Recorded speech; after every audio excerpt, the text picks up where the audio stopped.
ഡൽഹിയിൽ നിന്ന് ഇപ്പോൾ ഒരു വാർത്ത വരുന്നുണ്ട്. മദ്യനയ അഴിമതി കേസിൽ ഡൽഹി മുഖ്യമന്ത്രി അരവിന്ദ് കെജ്രിവാളിന് വീണ്ടും എൻഫോഴ്സ്മെന്റ് ഡയറക്ടറേറ്റിന്റെ സമൻസ്. ഈ മാസം 21-ന് ഹാജരാകണം എന്നാണ് നോട്ടീസിൽ നൽകിയിരിക്കുന്ന നിർദ്ദേശം.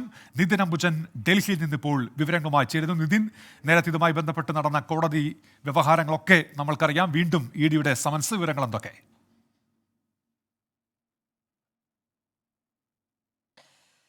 ഉന്മേഷ്, ഇത് 9ാം തവണയാണ് അരവിന്ദ് കെജ്രിവാളിന് ഇഡി നോട്ടീസ് അയച്ചിരിക്കുന്നത്. 8 തവണയും അരവിന്ദ് കെജ്രിവാൾ ഹാജരായിരുന്നില്ല. ഈ മാസം 21-ന് ഹാജരാകണമെന്നാവശ്യപ്പെട്ടാണ് ഇപ്പോൾ ഇഡി അരവിന്ദ് കെജ്രിവാൾ നോട്ടീസ് അയച്ചിരിക്കുന്നത്. ഈ കേസിൽ നേരത്തെ അറസ്റ്റിലായ ആളുകളിൽ നിന്ന് ചില മൊഴികൾ ലഭിച്ചു. ആ മൊഴിയുടെ പശ്ചാത്തലത്തിൽ ചോദ്യം ചെയ്യൽ വേണമെന്നൊരു ആവശ്യമാണ് പ്രധാനമായും ഇഡി മുന്നോട്ട് വയ്ക്കുന്നത്. കൂടാതെ കവിതയെ കഴിഞ്ഞ ദിവസം ചോദ്യം ചെയ്തിരുന്നു.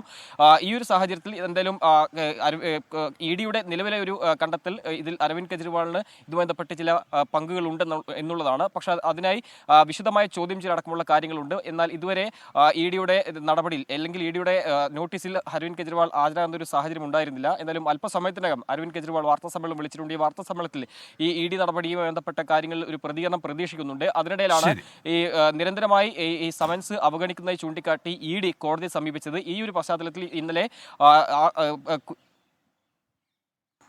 ശരി, നിതിൻ അംബുജനാണ് വിവരങ്ങൾ നൽകിയത്. അല്പസമയത്തിനകം അരവിന്ദ് കെജ്രിവാളിന്റെ വാർത്താ സമ്മേളനം ഉണ്ടാകും.